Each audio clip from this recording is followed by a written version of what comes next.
Then she heard it, a faint, mewling cry, thin and heartbreaking, emanating from the alleyway. Peering into the gloom, she saw a tiny bundle of red fur, huddled against a damp brick wall. A kitten, no older than a few weeks, its eyes swollen and watery, its tiny body shivering. Someone had just thrown it away. A familiar ache resonated within her. She, too, had been discarded once, left at the gates of the orphanage with nothing but a small teddy bear. The memory, usually tucked away, resurfaced, sharp and painful. Yulia couldn't leave the kitten. She scooped it up, its fragile form trembling in her hands. It felt like a responsibility, a connection. She named him Ruzhik, Ginger in her native tongue, and he quickly filled a void she hadn't even realized existed.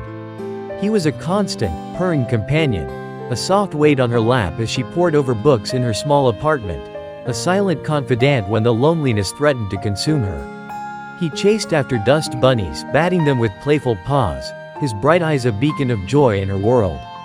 He didn't judge, he didn't expect, he simply was there, with her.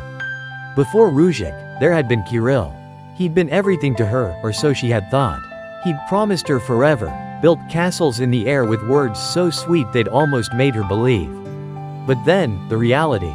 The casual cruelty, the escalating demands, the late nights spent worrying, the constant fear. She'd discovered the drugs, the stolen goods, and the lies, layered upon lies. When she'd learned he was going to prison, for something far more serious than she'd ever imagined, it was like a dam breaking inside her.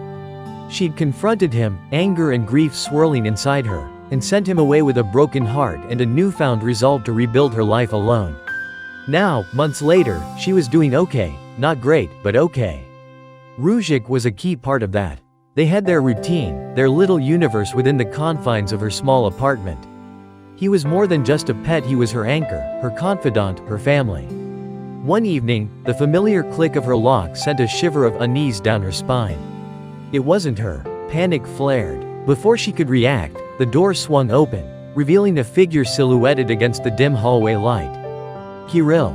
His eyes, usually full of a deceptive charm, were now hard and calculating. He didn't say a word, he just pushed past her into the apartment. Yulia's blood ran cold. She instinctively backed away, fear tightening her throat. What do you want?" she whispered, her voice trembling. He ignored her, his eyes darting around the room, landing on the few valuables she owned, the small television, the laptop she used for her online classes. He moved with a speed she didn't know he possessed. Suddenly, Ruzhik, who had been dozing on the windowsill, arched his back, his fur standing on end. He let out a terrifying hiss, a sound so unlike his usual gentle purr that Yulia jumped.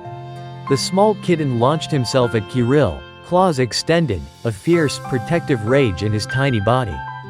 Kirill, startled and unprepared, yelped and tried to push the kitten away. But Ruzhik, fueled by an instinct Yulia had never seen before, clung to Kirill's leg, his teeth sinking in. Kirill staggered, losing his balance and crashing against the small table, scattering its contents.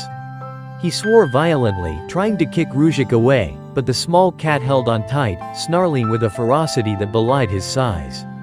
Yulia, frozen in shock, suddenly found her voice. She screamed, a primal, angry sound that seemed to echo off the walls.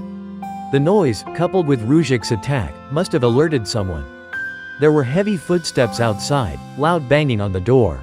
Kirill, realizing he was cornered, tried to flee, but the police, already on the scene, apprehended him quickly.